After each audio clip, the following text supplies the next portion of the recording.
Hello everyone, আসসালামু আলাইকুম। আজকে আপনাদের সাথে খুব সুন্দর একটা রেসিপি শেয়ার করব। রেসিপিটা হলো ড্রাগন ফ্লাওয়ার বানের রেসিপি।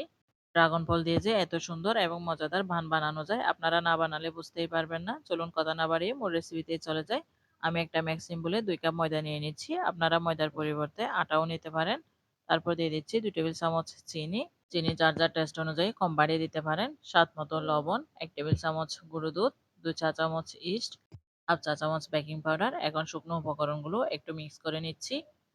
মিক্স করার পর দিয়ে দিচ্ছি 1 টেবিল চামচ রান্নার তেল। তেল দেওয়ার পর আবারও হাত দিয়ে ভালোভাবে মিক্স করে দিচ্ছি। এই যে দেখতেই পাচ্ছেন মিক্স করা হয়ে গেছে। এই পর্যায়ে এড করে দিচ্ছি একটা ড্রাগন ফলের 4 ভাগের 3 ভাগ। আপনারা অর্ধেকও দিতে পারেন। ড্রাগনটা হাত দিয়ে কষলিয়ে কষলিয়ে মিক্স করে দিচ্ছি। তারপর কুসুম গরম পানি দিয়ে নরমাল ডো এর মতো একটা ডো তৈরি করে নিচ্ছি। এই যে দেখতে পাচ্ছেন ডো তৈরি করা হয়ে গেছে। এই পর্যায়ে উপরে একটু তেল ব্রাশ করে দিয়ে ঢেকে আধা ঘন্টার জন্য রেস্টে রেখে দেব।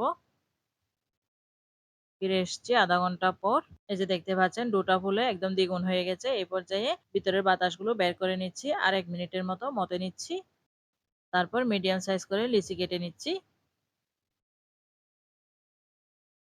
এখন আমি একটা লিচি নিয়ে এভাবে হাত দিয়ে লম্বা রুলের মতো করে শেপ দিয়ে নিচ্ছি। এই কাজটা কিভাবে করছি অবশ্যই দেখেই বুঝে নিতে হবে। এখন একটা বেলুনি দিয়ে চৌড়া করে বেলে নিচ্ছি। এটা এরকম লম্বা করে বেলে নিতে হবে আর নরমাল রুটির মতো পাতলা হবে। এখন মাঝখানে একটু তেল ব্রাশ করে নিচ্ছি। এই লম্বা রুটিটা বেলার সময় আপনারা তেল বা ময়দা যেকোনো একটা দিয়ে বেলে নিতে পারেন। আমি তেল দিয়ে বেলে নিয়েছি। মাঝখানে দেওয়ার জন্য নারকেল আর চিনি চুলায় কষিয়ে পুর তৈরি করে নিয়েছি। এটা আগেই তৈরি করে রেখেছিলাম। নারকেলের পুরটা একপাশে দিয়ে দিচ্ছি। আমি মাঝখানে দিচ্ছি না, মাঝখানে দিলে বের হয়ে যাবে। এখন আরেকটা পাশ এনে ভাঁজ দিয়ে দিচ্ছি।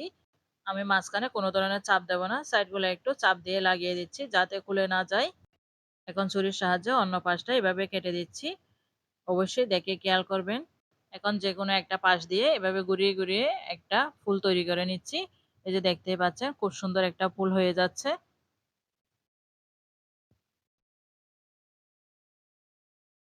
এই যে দেখেন একটা ফুল তৈরি হয়ে গেছে। এখন এটা এক সাইডে রেখে আমি আরেকটা বানিয়ে দেখাচ্ছি আপনাদেরকে। এই যে দেখেন লম্বা করে ঠিক একইভাবে বেলে নিয়েছি আর মাঝখানে তেল ব্রাশ করে নিচ্ছি। তেল ব্রাশ করার পর সাইডে নারকেলের পুর দিয়ে দিচ্ছি। এখন একটা বাঁশ দিয়ে দিচ্ছি। আমি ফ্লাওয়ার বানটা কিভাবে বানাচ্ছি বলে দেওয়ার থেকে দেখেই বুঝে নিতে হবে। ছুরির সাহায্যে ঠিক একইভাবে অপর পাশটা কেটে নিচ্ছি আর এক সাইড থেকে এভাবে ঘুরিয়ে ঘুরিয়ে ফুল তৈরি করে নিচ্ছি। এই যে দেখেন কত ইজিলি খুব সুন্দর একটা ফুল তৈরি হয়ে গেল। এভাবে আমি সবগুলো ফ্লাওয়ার বান তৈরি করে নিয়েছি। এখন আমি এরকম একটা স্টিমার নিয়েছি, এখানে একটু তেল ব্রাশ করে নিচ্ছি। তারপর একটা একটা করে বান বসিয়ে দিচ্ছি। এটাতে 6টা বান স্টিম করা যাবে। আমার 2 কাপ ময়দাতে 10টার মতো বান হয়েছে। এখন এগুলোকে ঢেকে 10 মিনিট রেস্টে রেখে দেব। 10 মিনিট পর দেখেন বানগুলো একটু ফুলে গেছে। এখন চলে যাচ্ছি চুলায়। চুলায় একটা পাত্রে পানি গরম করতে দিয়েছি। পানিগুলো ফুটতে শুরু করেছে। এই পর্যায়ে স্টিমারটা বসিয়ে দিয়েছি। তারপর ঢেকে দিয়ে স্টিম করে নেব 8 থেকে 10 মিনিট। ঢাকনার যে ছিদ্রটা আছে সেটা একটা কাগজ দিয়ে আটকে দিচ্ছি। ফিরে এসেছি 8 থেকে 10 মিনিট পর। এই যে দেখেন আমার বানগুলো কত অল্প সময়ের মধ্যে হয়ে গেছে। ফুল একদম ডাবল হয়ে গেছে। আমি সবচাইতে বেশি অবাক, কালারটা একদম চেঞ্জ হয়ে গেছে। আমি নিজেও জানি না এইভাবে একদম কালারটা চেঞ্জ হয়ে যাবে। আপনারা স্টিমারের পরিবর্তে রাইস কুকারেও স্টিম করে নিতে পারেন। খুব তাড়াতাড়ি স্টিম হয়ে যায় এই বানগুলো। দেখে যতটা ঝামেলার মনে হচ্ছে এই বানগুলো বানানো কিন্তু একদমই ইজি। শুধুমাত্র ময়দা থাকলে আপনারা এই বানগুলো বানিয়ে নিতে পারবেন। ড্রাগন এবং নারকেল ছাড়াও এই বানগুলো বানিয়ে নিতে পারবেন। তবে নারকেল ছাড়া বানালে টেস্ট একটু কম হবে।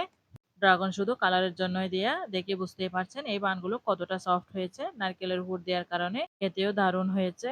এরকম নিত্য নতুন সহজ রেসিপি পাওয়ার জন্য আমার চ্যানেলটি সাবস্ক্রাইব করে পাশে থাকবেন। আল্লাহ হাফেজ।